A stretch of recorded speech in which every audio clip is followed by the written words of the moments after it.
Alright, let's see. I think I'm live. Yay me. Okay, let's see how I share this now. Share. Boom. Okay. Let's do that.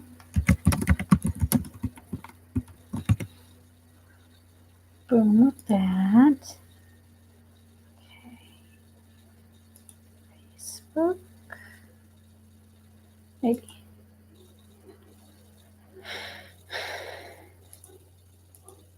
Leave that out.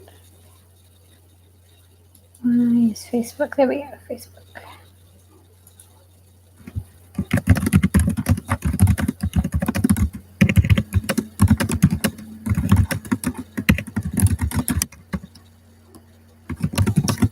We will go figure this out in a minute, guys. Alright. Let's see. Give it a minute. See if anybody comes.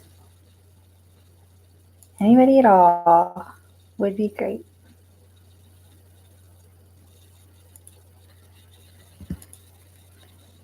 Share that. Okay, copy.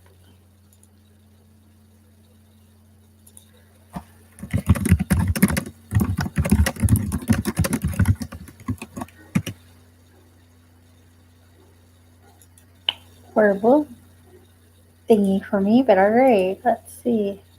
I got a like. Yay. Shows I have no viewers, but I have a like. Oh, now I have somebody. Hi, whoever's here.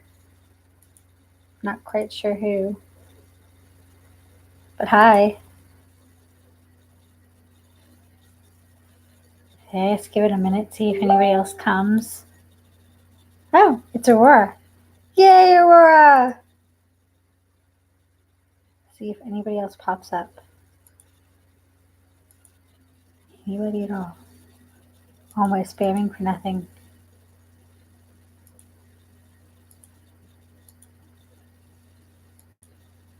Okay, well, then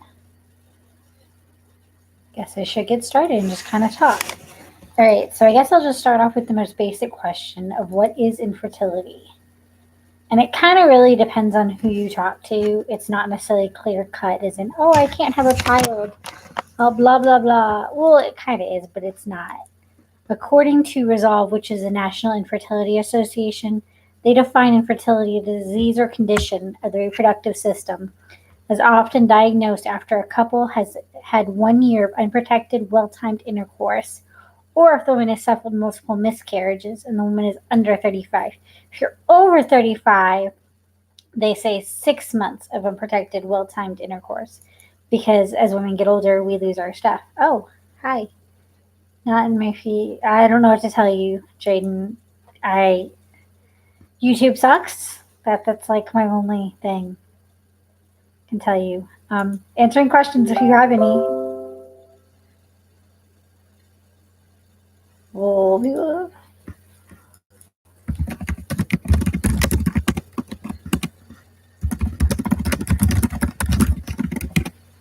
I'm totally not that interesting for kids to be entertained by me, but I might have a child watching. Yay me. Hey, Jaden, do you have any questions? Somebody's here. This is awkward. Should have totally been more prepared for this. And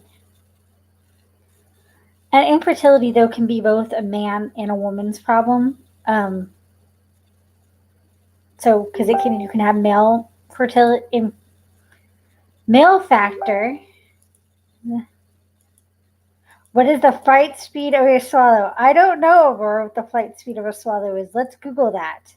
Google says 31 to 40 miles per hour is the traveling flight speed of a swallow.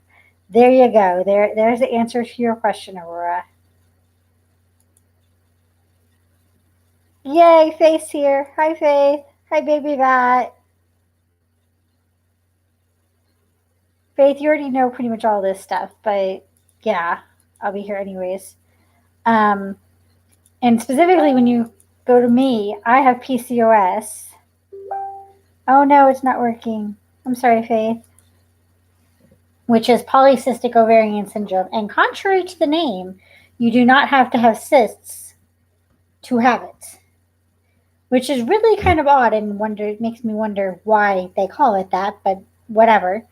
But we also have male factor infertility in the fact of my husband has low sperm count and low sperm morphology, which means he has a low amount of sperm and his little swimmers aren't shaped right and their speed isn't. They like go real slow and they're kind of shaped weird and not the way they're supposed to be. But I mean, mind you, that was years ago when he had his last test. We are working towards getting him a new semen analysis. But it's kind of hard when you're a truck driver and not home very often because you have to go so many months of abstinence. Or not so months, so many weeks of abstinence. Well, I don't know. Try updating your app. If y'all are anybody else having any problems, or is it just Faith? Well, nobody else has said anything to me, so I'm going to assume not.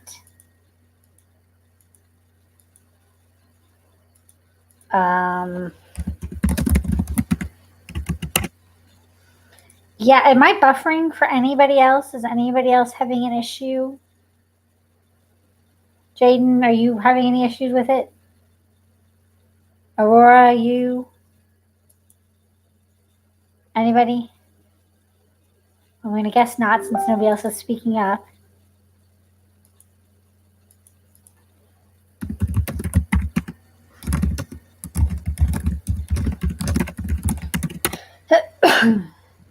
Or nobody's just telling me, or everybody's having issues and not telling me.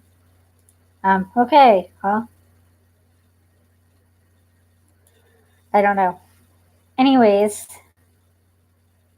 yeah.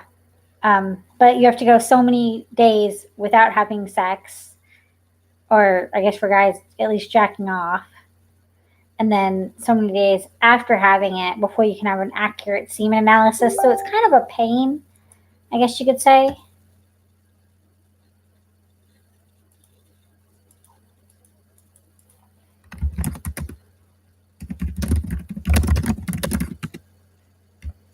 Like if somebody's mobile and they're having issues, let me figure out how to do it because I know there's a way to do comments because I know Aurora's struggling. Okay, let me switch accounts here and pull myself up. Switch accounts. Okay, well, my tablet will work with me. Cool. I'll go check on my cell phone. No thanks. Subscriptions. Bad tablet. Okay. So anyway, so if you are mobile,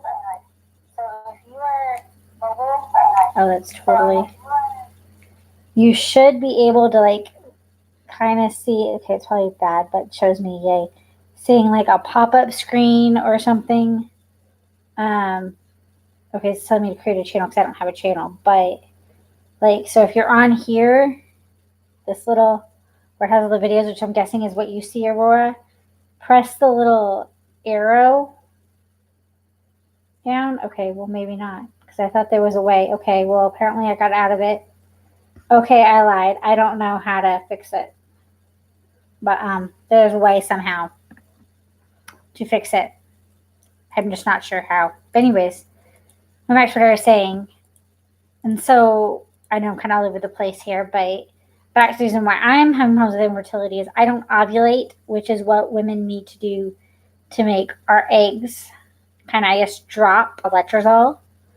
I'm going up to the highest dose in Clomid. I still did not ovulate. This was our first round on letrozole, but it didn't make me ovulate either. They said I am close to ovulating, but I'm not quite there. I've also been seeking alternative medicine as well, just because why not? It doesn't hurt anything. My OB-GYN as well as the fertility doctor I'm going to see have both said it will not hurt anything. And if anything, the fertility doctor in New York, who I will be hopefully going to see, has recommended it. I get acupuncture every week, which surprisingly enough does not hurt. It will occasionally if they hit just the right nerve, but it's very rare. And it's at most like a little pinch, but it's very relaxing. And then I vape CBD as well. I actually lost my vape pen, so I don't have it here right now on me. But so that helps a lot too. Or, well, if anything, it can't hurt because infertility is usually caused, or most things are caused within the endocrine system because PCOS is an endocrine disease, and CBD especially is designed to help with the endocrine system. So there's that. Anybody got any questions? I'm just blabbing on here. Cool. All right. And we've been trying now probably for 9 years ish. I want to say total would probably be a good number. Or officially trying. Mind you, we were having unprotected sex before that, but we were not officially trying. And timing is a factor as well, as it has been hard with my husband being an over-the-road truck driver. But even when he was home, regularly home every night, we were doing the time trying, and we are continuing to do time as much as we can. Mind you, when he's home, we got to take advantage of what we can take advantage of. But there is that as well. And then the fact of just being discouraged in general from being told our only option really is IVF. IVF stands for in vitro fertilization. And for those of you who know anything about the fertility network or who Google things or whatever, they might ask, why not IUI? Which I can't remember exactly what IUI stands for off the top of my head. Let me look it up. Oh, excuse me. IUI is intrauterine insemination, which is where they would take his sperm and via a catheter pretty much put it right into my uterus with the egg, which is IVF, which is where they would take my eggs out and take his sperm, and it's the classic petri dish, I guess you could say, because they would fertilize them in the petri dish and then put it back in me. Now, the reason they're saying not IUI is based on my husband's sperm count, because they're saying it is not high enough really to be where they recommend going and doing IUI. We could try it, but at the same time, it's kind of been explained to me, well, you know, you can take the back roads or you can take the expressway. IUI is like the back roads. It might get you there depending on the way you're going, and it might take a lot longer, waste a lot more gas, a lot more time. Or you can do IVF, which would be the expressway or a tollway. You might pay a little bit more, you might pay slightly, but it will get you there faster. It is the most direct route. So that is also why IVF is recommended, and why we're kind of at the point where IVF is going to be it. Mind you, that does not mean we have stopped trying. Everybody says, oh, it'll happen, just relax, just relax. Well, we've done that. We've done unofficially stop trying. Mind you, that does not mean we suddenly have protected sex, but we didn't exactly time it out anymore. We just kind of, when the mood struck us, like most people do, and a lot of teenagers, and oops, they're pregnant. Oh. Yay, Aurora joined. Oh, you weren't in the app. I thought you were. I tried to even show a little thing about in the app, but I tried to use my other account that doesn't have a YouTube account. And yeah, there's that. Questions? Anybody? I feel like I'm just kind of rambling on here. Pointless information. This could have probably totally been better had I had an outline or anything. I expected more people and actual questions. Okay, I'll just keep blabbing on facts.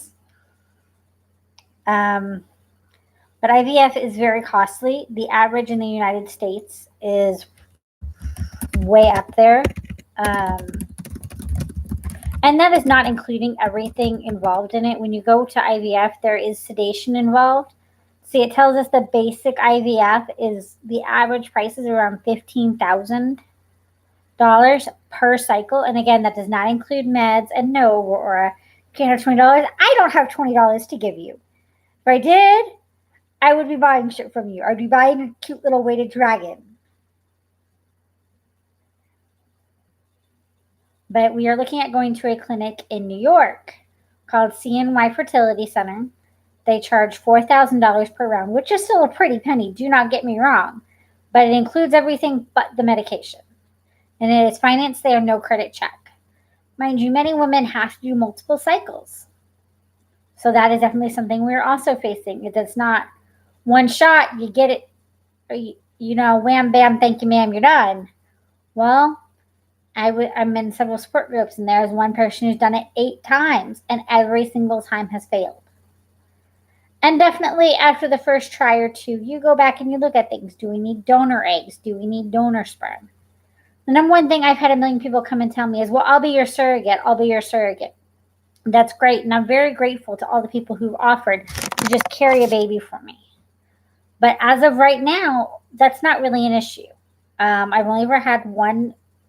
It was miscarriage. It was called a not viable pregnancy because of how early on it was. And many women have them and never even know. You just think it's your period because it comes. And it just comes and it's like a period most of the time. And it's so early on, it's not even really to the point yet where they consider you pregnant, so to speak. That's why they call it not a viable pregnancy. But other than that, I've never been pregnant. So the aspect of me carrying a child as of right now is not a concern. They don't see any reason why I won't be able to. Menstruation complications that come. But see, that's not necessarily all of PCOS. The problem is PCOS can be very broad. They have this long list of symptoms and say if you have 2 or 3 of these symptoms and we can't figure out what else you have, that's it. I don't really have any menstruation complications with my personal PCOS. I cramp a little bit, but nothing major, no worse than somebody probably typically cramps. Never had to take pen medication for them. And I'm a wuss for pain, I will be honest. So I don't really have heavy periods. That is usually more in the endometriosis thing, but that does not mean women with PCOS don't have that. Just I personally don't. The biggest reason I even found out I had PCOS, which my new doctors are still debating if I actually have it or not, is because of the fact of they couldn't figure out another reason. I don't ovulate. There wasn't another reason for it. And I'm overweight. So therefore, PCOS. My insulin levels have always been fine, which insulin resistance is a number one factor in PCOS. 9 times out of 10 women have it. I have been on metformin many times. Yeah, see, or not all the time, but 9 times out of 10, that's attributed more to endometriosis than PCOS. Does not mean you can't have it in PCOS, but that usually leans more towards endometriosis from everything I've read, I've seen, and I've talked to doctors about. But usually all the time with PCOS, you do have cystic ovaries. Now, you do not have to have them, but 9 times out of 10, most women with PCOS end up with cysts of some kind. But I don't. So there's that.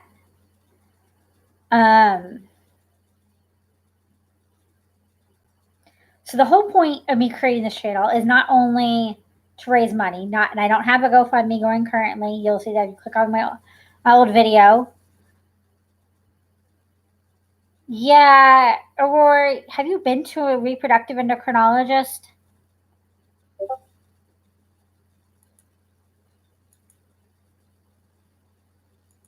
Because it sounds like you need to get a second opinion, because that really sounds like endometriosis to me.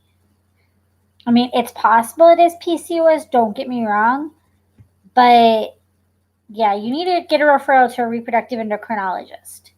Get them to get a good look in there. They get some nice fun tests where you have to drink a gallon of water and not pee while they shove an ultrasound up you. Why not? They need to be referring you. They need to be getting some in-depth looks at your ovaries and all that fun jazz. Like in your uterus, you probably have endometriosis. Like that sounds like textbook endometriosis.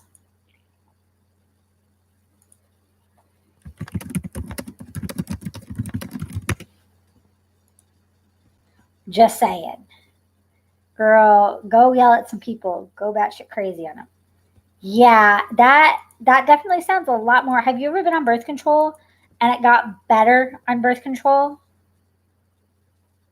Mind you, I'm not a medical professional, so nobody take what I'm saying as medical advice. These are just based on my experiences, what I've read, people I've talked to, what I've seen, etc., as I've done a bunch of research on all this fun jazz.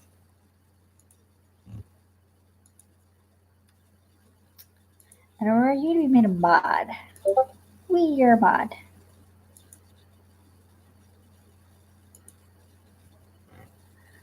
Aurora, you're a mod now, by the way. Yeah. Okay. But that is, like I was saying, PCOS doesn't always look the same. There's like a million symptoms of what it could be. Click here.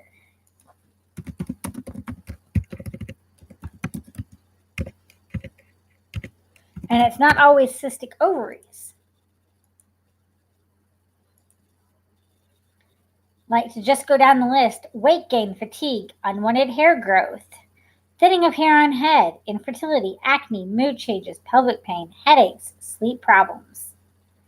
Just to name a few of the most common symptoms. Irregular or missed periods because of not ovulating, develop cysts. But like I said, many people do not. Damn, Aurora, usually birth control helps with endometriosis.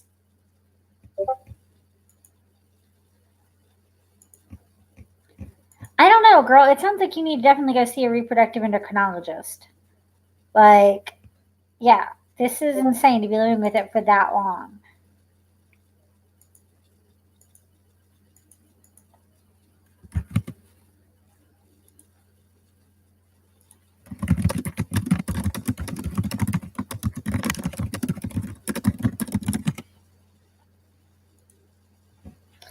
And I mean, obviously you ovulated at least at one time, to have your son. So there's that. But a lot of women don't know they have PCOS until they go to conceive and realize they're having problems. I know diet has been said to have a lot to do with it. I don't blame you, Aurora, but I'm going to try the keto diet as Dr. Kiltz from CNY recommends. I'm not sure it'll be full-on keto diet. And it won't be until after we move, so I can go as much as I can full-on. But I've heard many women swear to it. And I figure, what does it hurt? Nothing. Then I think, eat a little bit better. It's a high protein, high fat diet, but it's certain kinds of fats like meat, like a lot of beef, low carbs to no carbs preferably, but low carb. So we'll see how that goes once I start that, once we move. You're good, Jaden. I understand. Your phone is always a butt. Your phone just likes to be a butt.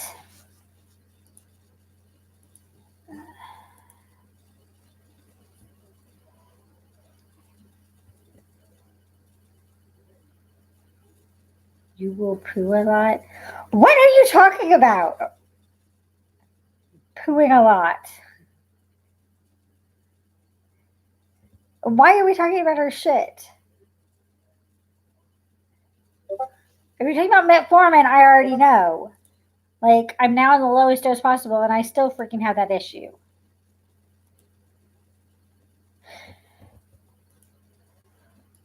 That was a fight to get me on only 500 milligrams. If you're talking about something else, Aurora, I have no idea what you're talking about.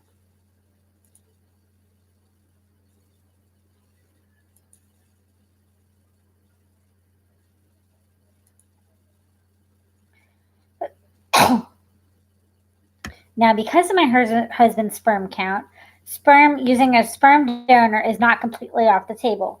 We are going to try with his sperm, if at all possible, once we get him retested, because he has made some life changes. He has quit smoking years ago. Since then, he has somewhat changed his diet. keyword is somewhat. He has lost some weight. He's gained some weight, but he's still down. Positive levels, your bowels go nuts. Oh, well, I'm used to that anyways, Aurora, from the freaking metformin, so whatever with that. They'll make me lose weight. Yay, I need to lose weight.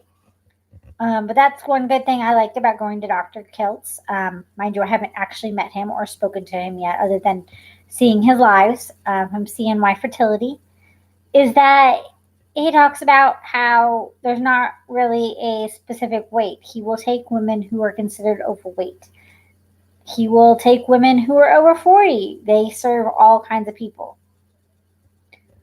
And most clinics, once you reach the age of 35, they really don't want to do much with you. And even when they do, it is even more expensive because you're considered more at risk just due to your age. And then also due to weight. Well, weight is not always a sign of health. It can lead to problems, but not always. If you are healthy, if you have no other issues, there is no reason to exclude you just because of your weight. So many doctors have realized and learned the BMI is crap. That might be how you're built. Mind you, most of us, we can stand to lose a pound or two. Wouldn't hurt us. I know it sure as heck won't hurt me. But at the same time, PCOS as well doesn't always mean that you are overweight. I am. But there are women with PCOS who have problems getting weight on. They are too skinny. They can't put weight on. So have some of the same problems, but for the opposite reason. So weight is not always an indicator. Sorry about this, guys. My dog has decided to take up half the bed because apparently something so tiny needs a whole bed to himself.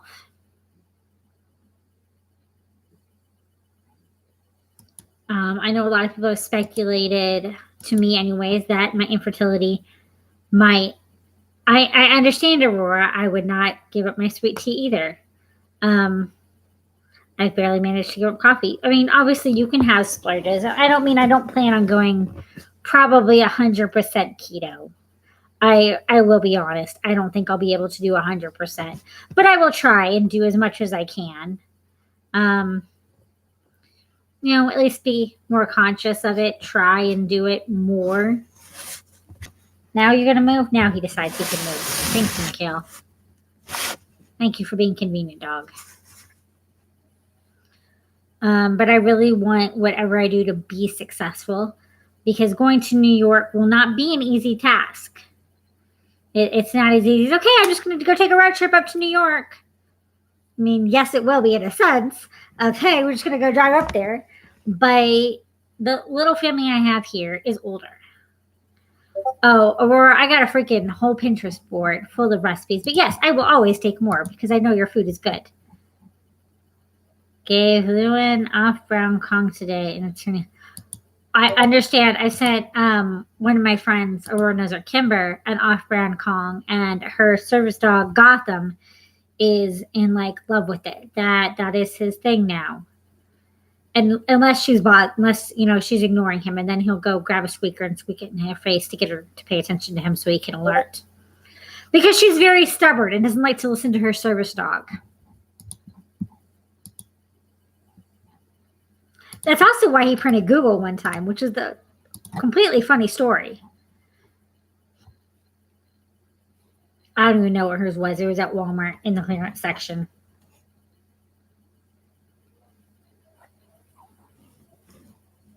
But part of why it's hard for us is, unlike when I lived in Michigan and even in Texas, is I don't have anybody to watch my dog.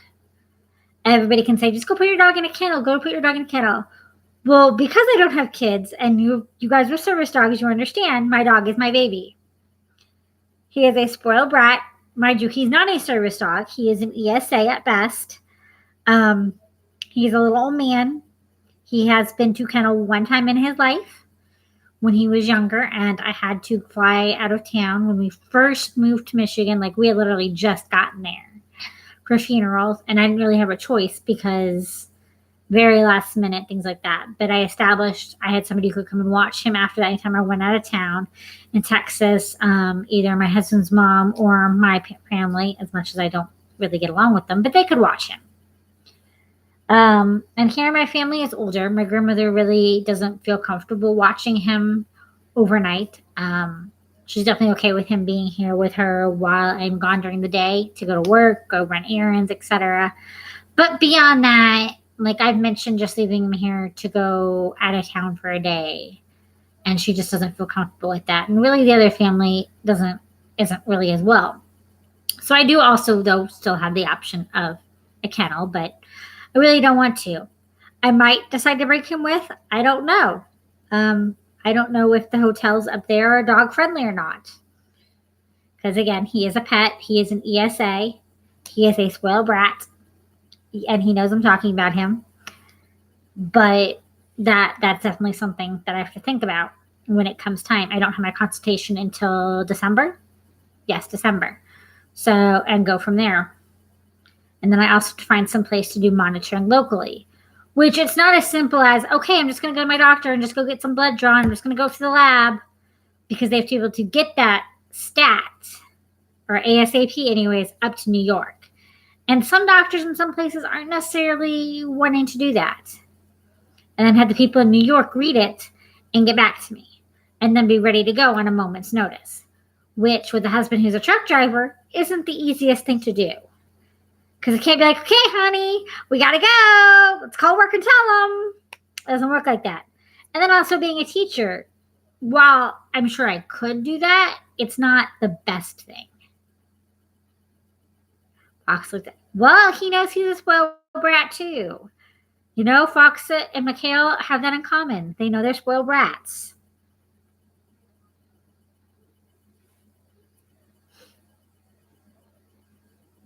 Yes, Fox is an amazing name, and he is an amazing little service dog who thinks he is all that.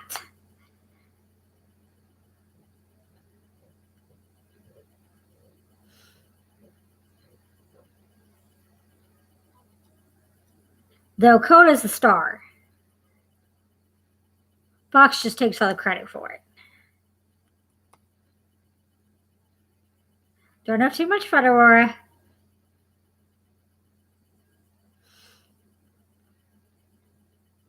So I do have a friend, though, who is up in, she's not in Syracuse. She's up there in New York somewhere, and has offered, if I needed to, I could stay with her. Julie, as you know, Jaden. She has offered I could crash on her couch. Mind you, that would probably just be me, and my husband wouldn't fit, probably. He is a big guy. But more likely, I have two friends. Oh, are you in New York, Jaden? I didn't know that.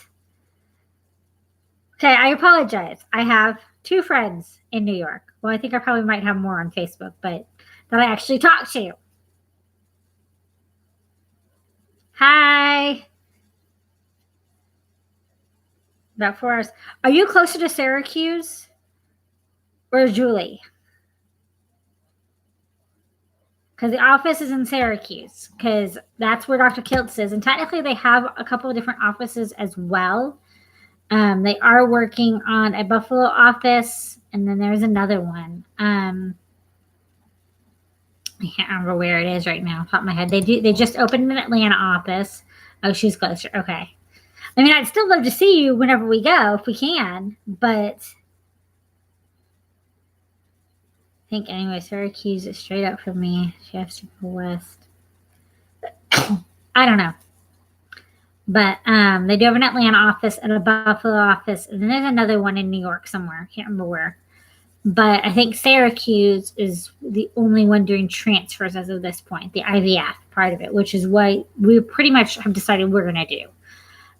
We might have the option of IUI, but at this point, we definitely want to go with what's more likely to work, especially with the high prices, because even IUI is not cheap.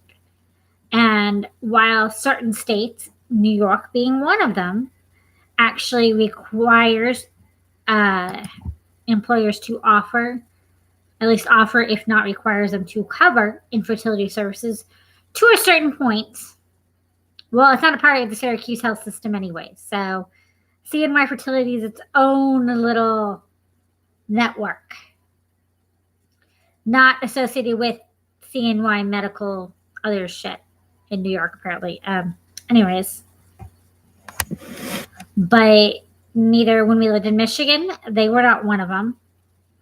And North Carolina is not one of them. Texas, I just found out, sometimes can be. Their laws are very odd. We did not know that when we were living there. We did not get super far when we were living there beyond a bunch of testing due to moving because of health situations and things like that. We did have a step back in our journey several years ago when we were living down in Corpus Christi. Is when we had gotten a bunch of testing done and we were looking at the different options, or we were going to be at the time. Who's messaging me? Whatever. Nothing important. Okay. Anyways, but my husband had an emergency colostomy, so that set us back a ways because it set us back very financially for a period and things like that. And that's part of why we moved to Michigan when we did. And it gave my husband an opportunity to be home more when he was there. Yeah. Well, he was home every day before working because he was working on the oil fields, but he was exposed to a lot of chemicals and just it was extremely high cost of living. So when we moved to Michigan, so we had to start the process over, a bunch of new testing and all that fun jazz. And that's when I got my PCOS diagnosis, and the doctor pretty much told us at that time IVF was our only option. Started looking into it, extremely high costs. And that is when we first started looking to raise money for it. Never got anywhere. I just recently found out about CNY Fertility, which is committed to affordable fertility treatments, or at least, well, I guess affordable is in the eye of the beholder, but more affordable, I should say, than anywhere else. It is $4,000 a round of IVF plus medication. That does only include one embryo transfer. So if we were to do two, it is a higher cost. And then, of course, each round. Two is the most that they will do. And it is not because they're worried about the crazy amount of kids you can have, the quintuplets, twins, etc. It's because they're less likely to take at higher ranges, they say. I don't know the science about that. I'm not a doctor. But hey, whatever. Dr. Kiltz has been doing this for a long time and has a high success rate.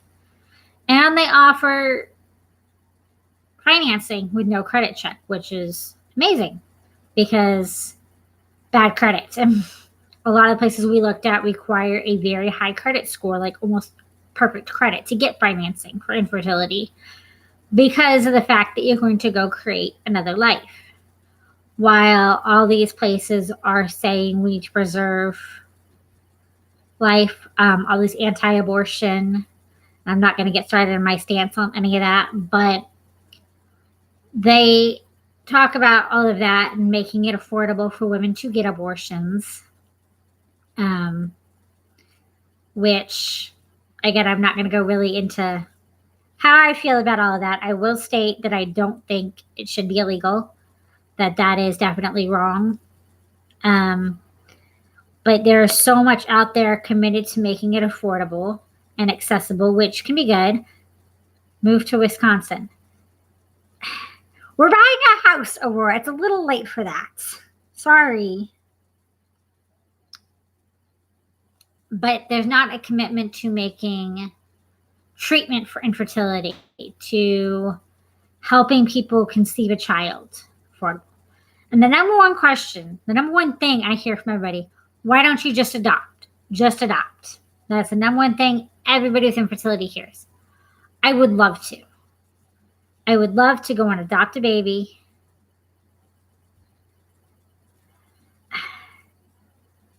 Jaden, I'm on the fence, but this is neither here nor now. I don't believe it should be outlawed. I definitely think that is wrong for abortions to be outlawed, but that's about as far as I go, besides the fact that there's a big commitment to making it affordable in those places that do support it, those states, I should say. Because as we know, this country is very divided at the moment. But there's not much commitment to making infertility affordable, to making these treatments that are never covered by insurance unless you're one of the lucky few. We can't necessarily pick. I mean, you can, but you can't. What your insurance will pay for. And this is the biggest fight of your life because every insurance plan I've ever had has specific clauses that say they might pay to cover what's wrong, find out what's wrong with you, find out your PCOS, cover your testing to figure out why you can't have kids. They won't cover the treatment. Jaden, it's not that I'm opposed to sharing my views. My views are definitely unique. It's just, this is not the place for that. I will definitely, if anybody wants to know them, you're welcome to message me. I'm not here to go on a political bandstand. I don't need that, besides the fact of my infertility. But back to what I was saying though about adoption, because I'm getting off topic here, is it's not as easy as it sounds. It's not insurance. Yes, insurance is an ass.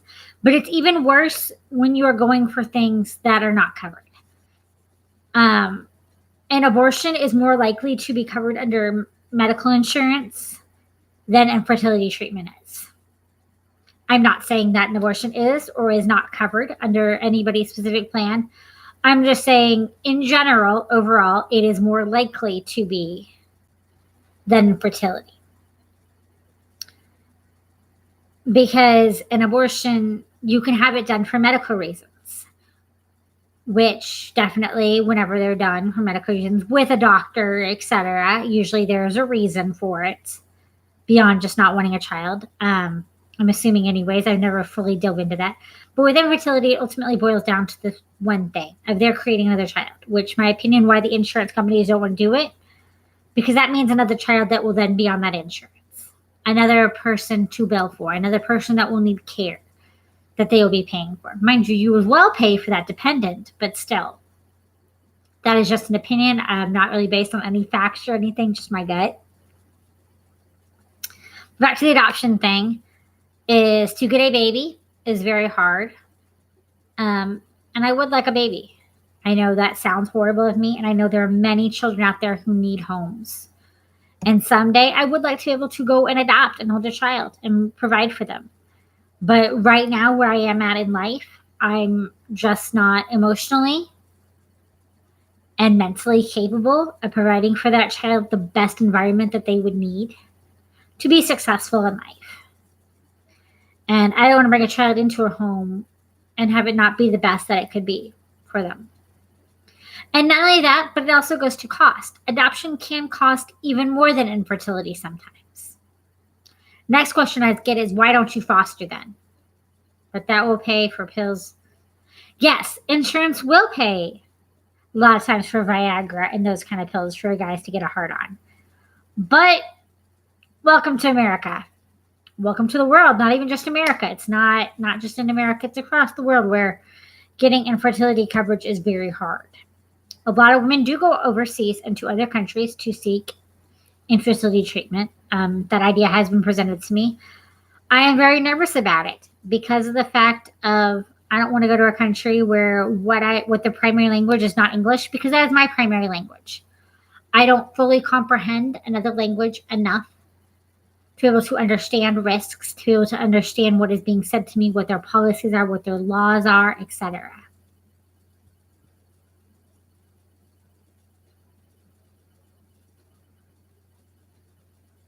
Well, and that's why I can't foster, is because, at least as of right now, is it doesn't matter if I was fostering a baby or an older child. Is with fostering, a lot of times the parents still have parental rights. These are not kids who have just been taken away from the state and are waiting adoption. Sometimes it is, don't get me wrong, especially when you get to the older kids. But a lot of times their families, their parents are still involved in the process somehow. They get visitation. They might not get visitation. They might never see them, but they still hold the parental rights. And they still have a lot of decisions that they are allowed to make for the child, even though the child is a ward of a state. And I have seen this firsthand from working with children who are in foster care and speaking with many foster parents as well as social workers.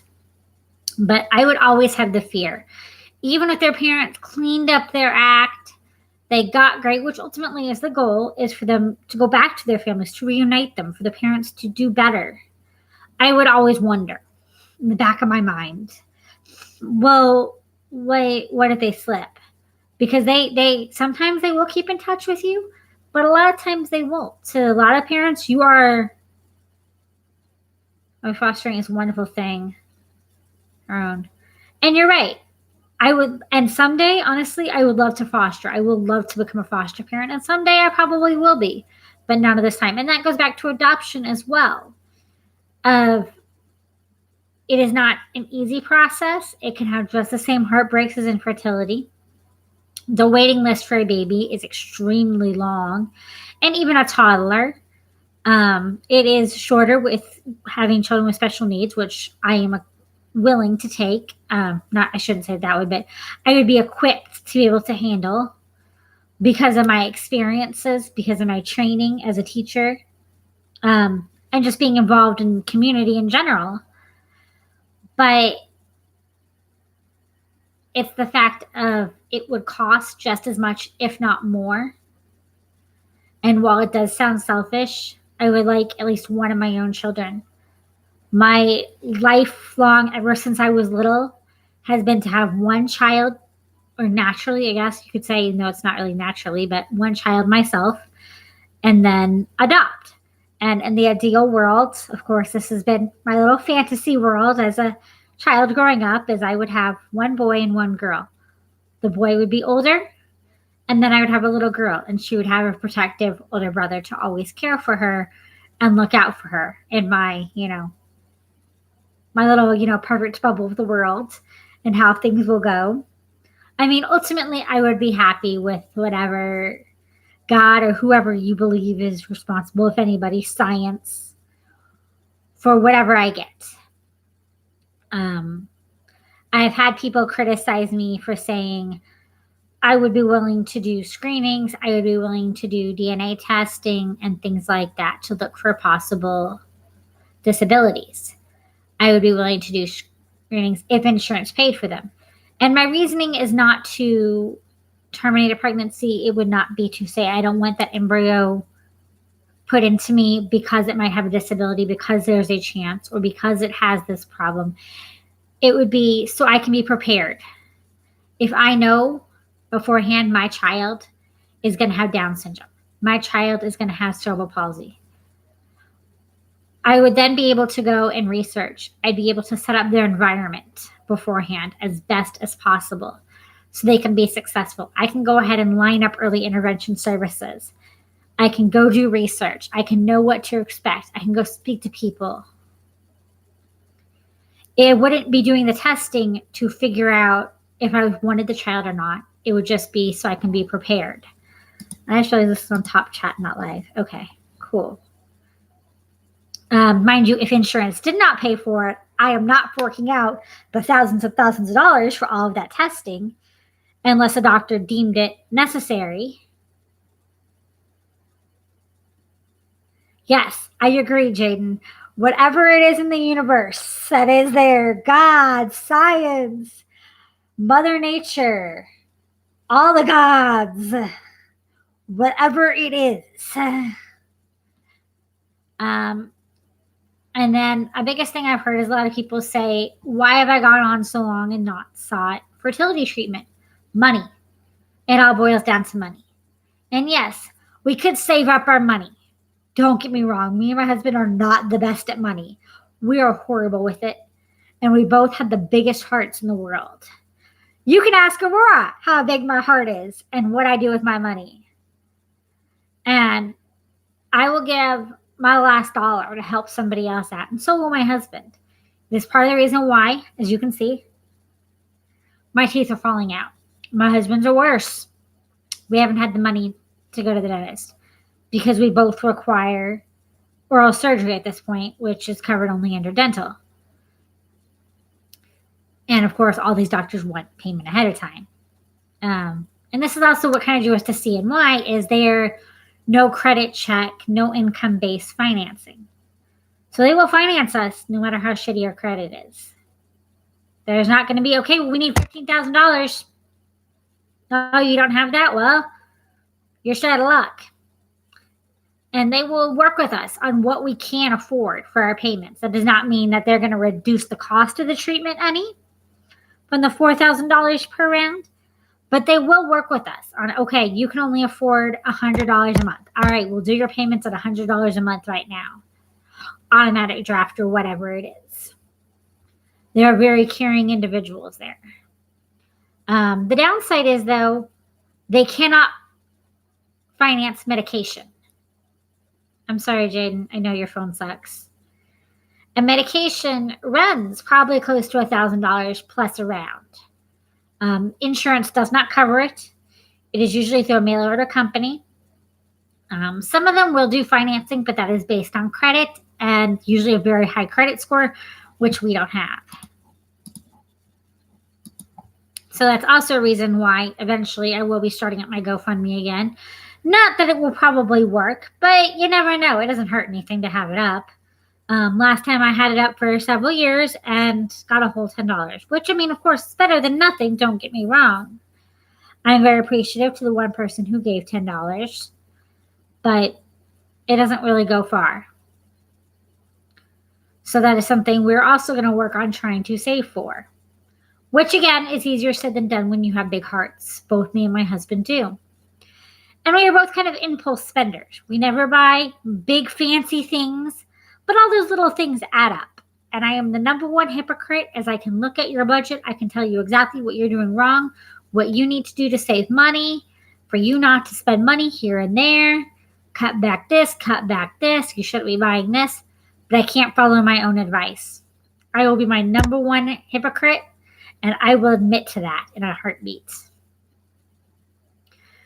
I can criticize everybody else for how they spend their money. And I know exactly what I'm doing. I know exactly what I'm doing wrong and where my problems are. But fixing it's a bit harder. I guess it's like breaking a bad habit. And not only that, but like I said, I have a giant heart. I want to help anybody and everything I can. And that's also why I become in the profession of being an early childhood teacher. My pay is very low. You will often see me complain about it. My job is very rewarding. Do not get me wrong. I love working with the children. I love working with the families. My job also doesn't come with health benefits. I'm usually on my husband's insurance, which is not the greatest. Not that it covers anything to begin with. Not that either of our insurances would. But, and I am lucky to have that if it's insurance. If it was not for my husband, I would be at poverty level. I hold a college education. I hold a college degree. I hold plenty of years of experience. And I knew going into this, education field doesn't pay much. Early childhood education pays even less. And it irks me going into this big debate about how minimum wage should be raised. Great, raise minimum wage. That just means and I'll end up making less. Well, my technical pay will be higher. I'll be back at minimum wage because these places, they can't afford it. Parents don't want to pay. And I mean, I can't blame them either. But at the same time, if you want quality, you've got to pay for quality. So it is what it is there. That's also been part of what's stopping us in the way of money. Now, I'm not doing this to just ask everybody for money. As you can see, my GoFundMe doesn't even work anymore. Raise awareness is probably going to be one of the biggest things. I will admit, I will eventually have a GoFundMe up again. And if anyone would like to donate once that is up, that would be great. If not, no pressure. I'm not pressuring anybody into doing it. This is more kind of to document my experiences as we go. Supposed to do an edit for you a couple of days. So.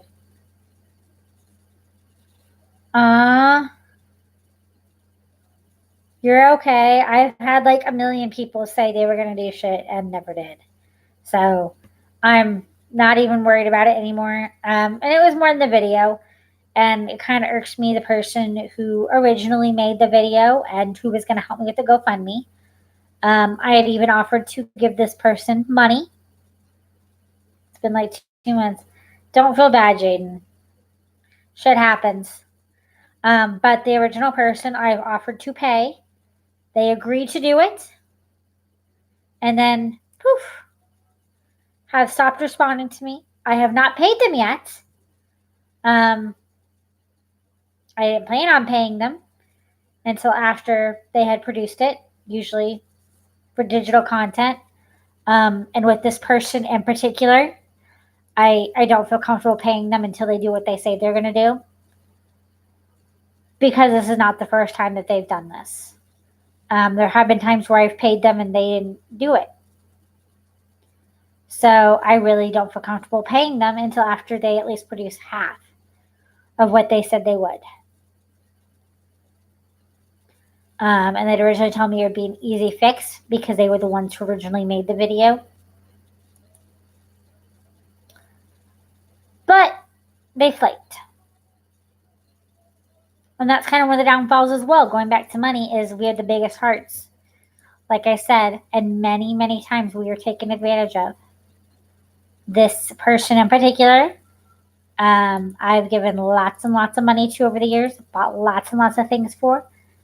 And this year I kind of tried to take a step back and stop buying as much, stop giving as much money.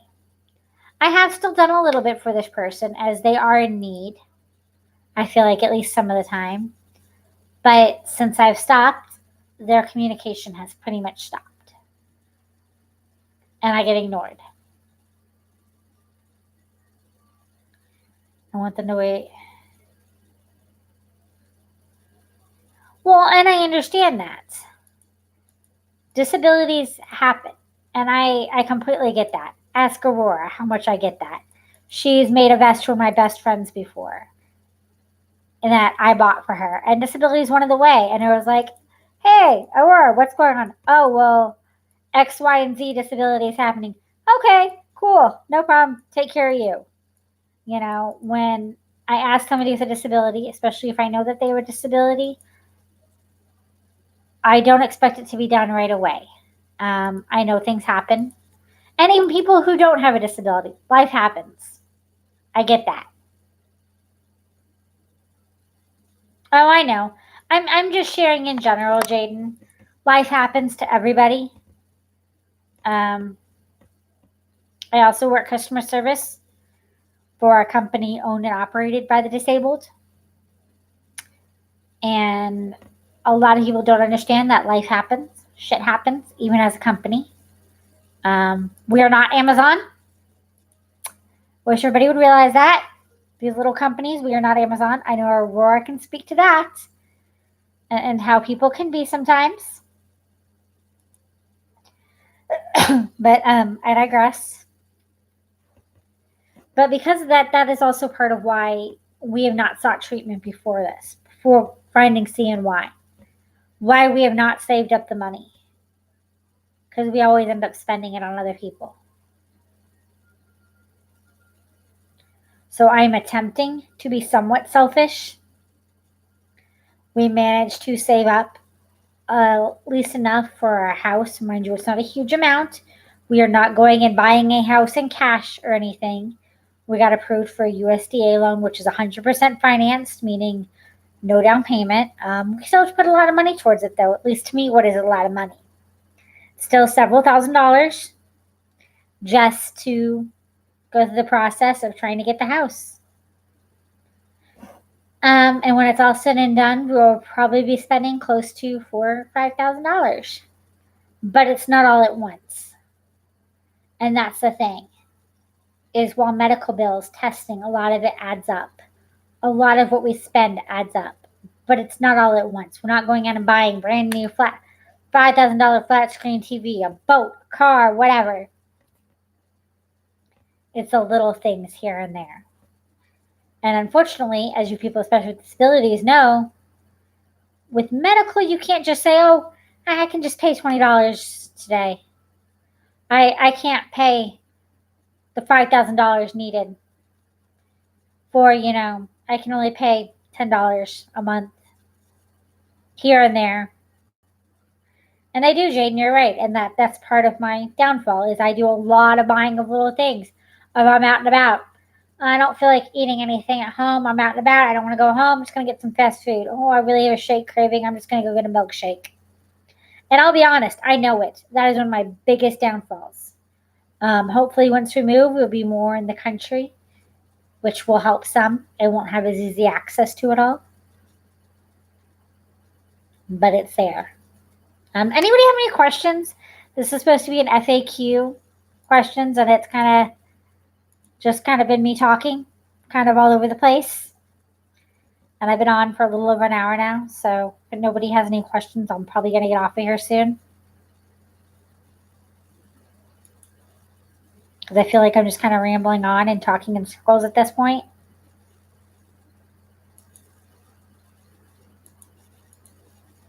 And I kind of hope more people would be here. You're good, Jaden. If you don't have any, that's fine. You don't have to have questions.